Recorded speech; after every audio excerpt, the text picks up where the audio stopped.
Hey everybody, welcome to Workforce Gaming. I'm Brad, here with Doug. Hey. Doug finally played through Blasphemous 2, which you've been like holding out on this for a long time, and I don't know why. Yeah, 'Cause I feel like you really liked the first one. I really did. I really enjoyed the first one. So I don't know. The second, it's kind of funny. When I was watching trailers for the second one, there was not anything like really grabbing me. It kind of looks like more Blasphemous, and I was like, okay, what's the thing? And so that's kind of why I waited a long time. Yeah, like waiting for the hook of like, what's different, what's new, what's unique, how are we playing with this? Yeah, exactly.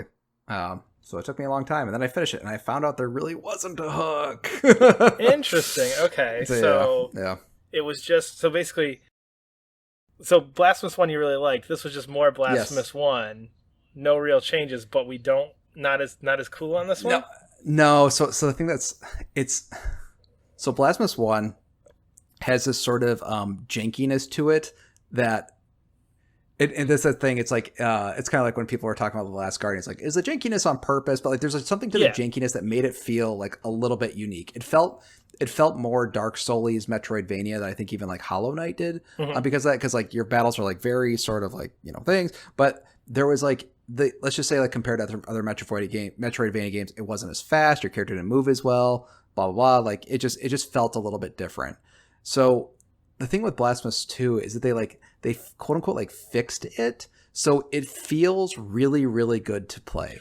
As a result, it feels like every other Metroidvania game to play. Gotcha. So it'd be like, to go back to your Last Guardian, if Trico did what I told him every time, no questions asked, and it doesn't have like that, but like he's my dog, and he's like, my dog only kind of listens to, like that kind of feeling to it. It's like, I told the dog to go there, I jumped on the dog, there we go, and you're not observing that uniqueness, that jankiness, that weirdness, that personality to it. You scrub that all out, and we're just left with, it's a good version of this genre. Exactly, and I think that was the thing. I kept waiting for like the new thing, and the new thing with Blasphemous 2 is that it plays much better than Blasphemous 1. But I think that's the thing, is like they invested so much, so it feels, and that's the thing. Actually, one of the reasons I did keep playing is that it feels so good to play, but it just doesn't have that sort of like grit that Blasphemous 1 had. And I don't know how you'd make a better Blasphemous 1. But it just feels like they kind of played like a little safe by just making a really good Metroidvania game. Well, because I feel like you really liked Blasphemous 1 because it had that grit. It was kind of this like grimy.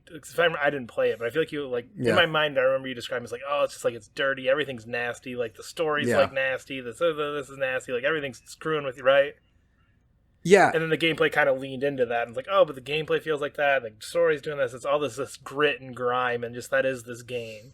Right. Yes. So now it just feels like any other and it kind of just feels like any other Castlevania game. I think it's even kind of funny. Not funny is that the game is like way bigger than the first one. And it's like one of those games like as soon as you start spreading stuff out, like it's like spreading peanut butter too thin, sort of spreading butter too thin.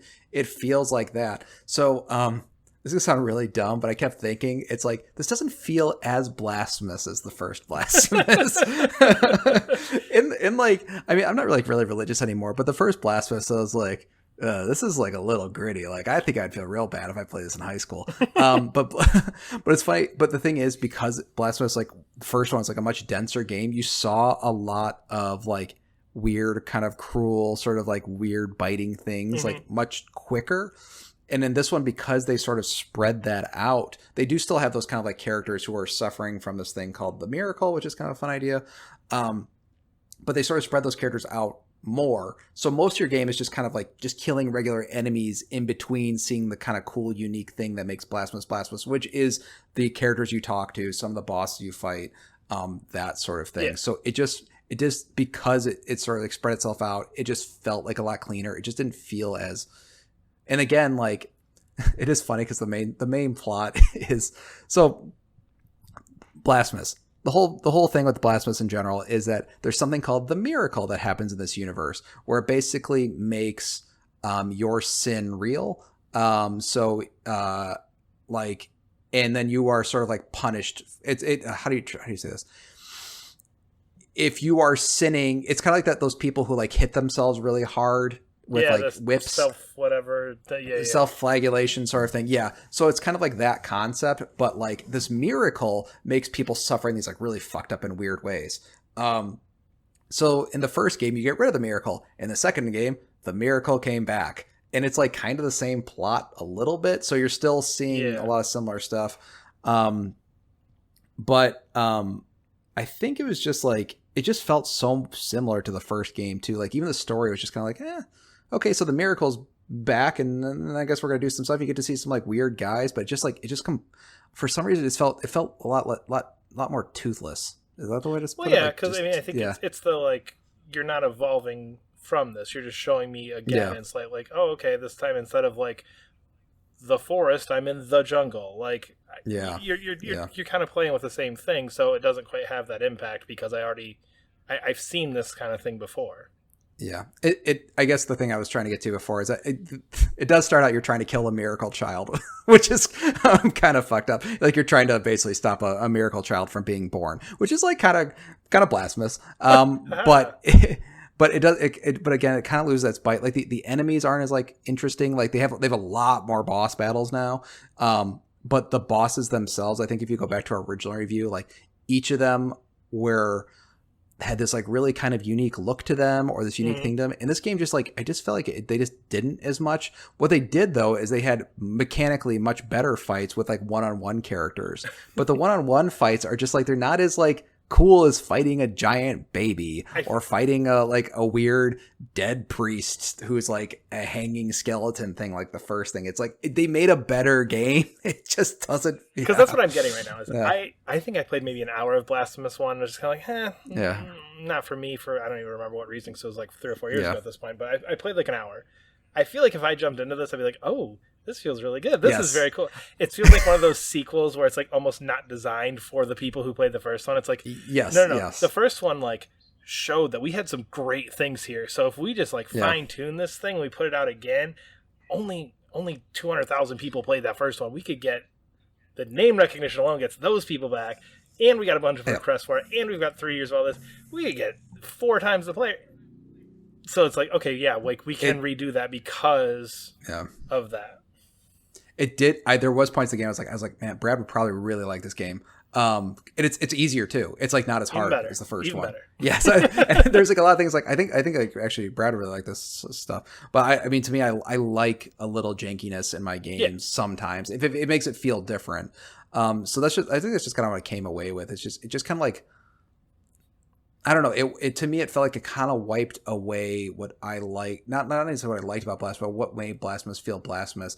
And now they just made a pretty standard metric. So, for example, like in Blasphemous 1, you never got any items that changed how your character like moved. So, like, you never got a double jump, or you never got like say a ground pound or something like that. Your dash. And this one you get a dash, and this one you get a double jump. It's like you just get the standard Metroidvania stuff. So it's like it just immediately kind of harder into the genre cliches.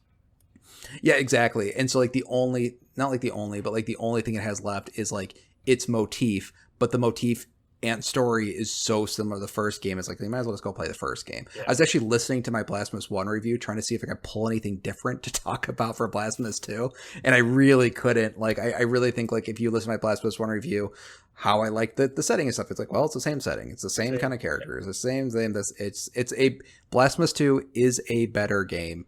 I did not enjoy it as much. That is a 9 out of 10, and I never want to play it again. Not never. It's just like you got the idea. I even like 100%ed it. Like, and I still was like, I like the first one more. But it's that difference between like, this is a technically excellent product, and I like this. This movie won Best Picture, but dear God, is that Marvel movie fun? Yeah. It's Blade 1 versus Blade 2. I feel like that's such a weird reference that like only people our age would get. Yeah, I know. If you like R-rated vampire movies circa the year 2000. Blade 2 is competently a much better film than Blade 1. Blade 1 is way more fun. Oh, it's so much more and fun. Just like it's so much more fun movie. So and it's so exactly. And kind of trashier. It's like that's what I feel about Blasphemous. It's kind of like this trashy little game, and then it kind of cleaned itself up and put on a suit and tie. Like, yeah, exactly. And got a big name director in there, and yeah, exactly. I don't know if this is good or bad. I don't know. Is Blasphemous 2 good or bad? Who knows? That's what I came away with. Is I feel like I would love this game. It's a pretty good Metroidvania. And you played it. Yes. Yeah, exactly. I feel like if I was reviewing this right now, we would come away with like, Blasphemous 2 is great. This is one of my favorite Metroidvanias. And you're like, no.